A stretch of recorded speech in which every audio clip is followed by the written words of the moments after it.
Salut à tous, on continue ce petit défi pile à lire qui consiste à noter chaque BD lue tout au long de l'année.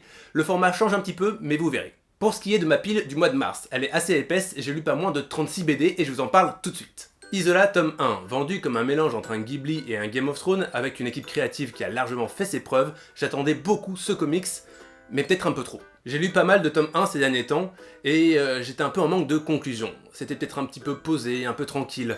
Pour vraiment accrocher, il manquait un petit truc, mais je sais pas quoi. Les dessins sont superbes, comme on l'attendait, mais en voyant les recherches graphiques à l'aquarelle, je me suis dit que la couleur numérique rendait le tout un petit peu artificiel. Space Battle Lunchtime tome 1. En gros, c'est un top chef de l'espace. Contrairement à Lise, j'ai pas été conquis. Je suis pas vraiment fan, je crois, de tout ce qui est BD de bouffe en général. Generation Gone. Ah, c'est dommage. Hein. Vous avez vu le film Chronicle? Ah bah c'est pareil.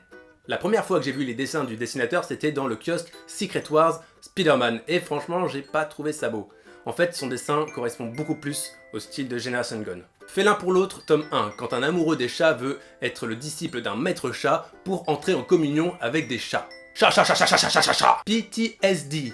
Allez voir notre vidéo. Le Collège Noir, tome 3, la fin d'une saga jeunesse d'horreur dont on vous a déjà parlé dans la vidéo si t'as kiffé Stranger Things. En plus d'être drôle, c'est une très bonne BD pour les enfants qui cherchent à se faire peur. Black Science tome 8, l'avant-dernier tome de la série avec de grosses révélations. Et comme d'habitude avec la SF de Rick Remender, je crois avoir compris 2 ou 3 trucs. Mais c'est pas sûr.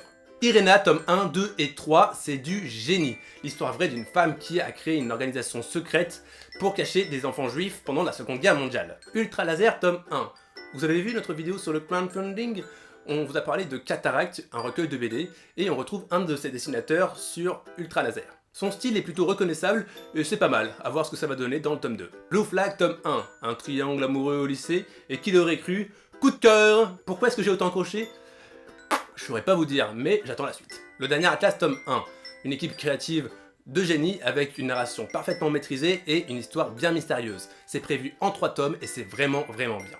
Les montagnes hallucinées tome 2, fin du diptyque, du Lovecraft, ça fait peur, c'est top. Tip top. Blam tome 1, bof. C'est un mec qui vagabonde sur une sorte de planète forgée par des machines, il a un flingue super puissant, plutôt convoité, et il est à la recherche d'un truc. L'exposition de Tsutomu Nihei, qui était au festival d'Angoulême, était plutôt cool, avec de belles planches, des illustrations au top, mais là, au niveau du manga, j'ai pas trouvé ça aussi bien. Un cœur pur. Ben est une ado un petit peu nulle, son meilleur pote c'est Otto, un punk tout aussi loser, et comme tout bon lycéen, ils vont faire la fête, boire et enchaîner les mélodrames. Mais les parents ont disparu. Et il y a des meurtres aussi. C'est une BD un peu chelou, mais j'ai vraiment bien aimé. On s'attache au perso et on a vraiment envie de savoir ce qui va leur arriver. Beastars tome 3. Je me suis un petit peu moqué des 2 premiers tomes, mais ça commence à titiller ma curiosité. Et en plus de ça, on comprend maintenant pourquoi c'est considéré comme un seinen. Candy and Cigarette tome 1. Une fillette de 11 ans et un vieux schnock de 65 ans vont former un duo de tueurs à gages au service d'une mystérieuse organisation. J'ai trouvé que ça avait une vibe un peu manga des années 80-90 et ça change de voir un vieux en personnage principal qui au demeurant est très attachant, bref ça fait plaisir. Un été d'enfer, récit autobiographique d'une russe immigrée aux États-Unis. Elle va avoir du mal à s'intégrer, mais elle est persuadée qu'en allant dans une colonie de vacances, elle va résoudre tous ses problèmes. Ces moments d'exclusion sont forts de réalisme et peuvent faire mal. C'est juste, c'est beau, c'est touchant, et c'est drôle. Ah, attendez, j'entends dans mon oreillette imaginaire que Lise a quelque chose à vous dire. Vous avez été plusieurs à réclamer mes propres lectures du mois, mais il se trouve que je fais déjà ce récapitulatif tous les mois sur l'Instagram de 9ème-art.fr en live, donc n'hésitez pas à suivre ce compte, le lien est dans la barre d'infos. La description. Je vais quand même vous donner mes 2 coups de cœur du mois de mars. Il y a le dernier atlas chez Dupuis. L'histoire mêle d'étranges phénomènes climatiques aux magouilles d'un mafieux entre la France et l'Algérie. Notre héros décide de réveiller le dernier atlas, un géant de fer construit sous le général de Gaulle. Aux manettes de cette uchronie, on retrouve Tancrel, De Bonneval, Bellman et Blanchard. Et c'est palpitant!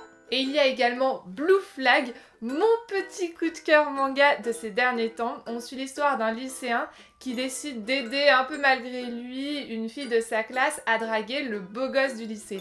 Mais qui aime qui, rien n'est moins clair.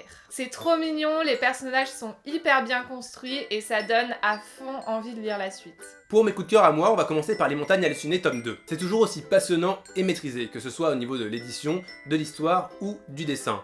et en plus on apprend beaucoup de choses sur la mythologie Lovecraftienne. Deuxième coup de cœur, Irena. C'est fou de pouvoir raconter des faits aussi forts et aussi tendus dans Cho, un magazine et une collection jeunesse. Alors au début moi je trouvais ça pas très intéressant, bref j'étais pas très attiré, mais c'est d'une puissance phénoménale. Et c'est tout pour le mois de mars. Surtout n'hésitez pas à nous parler des BD que vous avez lus, et on se voit le mois prochain. Salut! Ghibli et un Game of Thrones. Game of Thrones. C'est pas vraiment ça que je veux dire. BD de bouffe.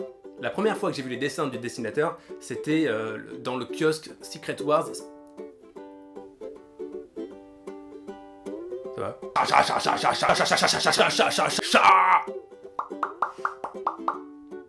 Au revoir. Au revoir, Lise.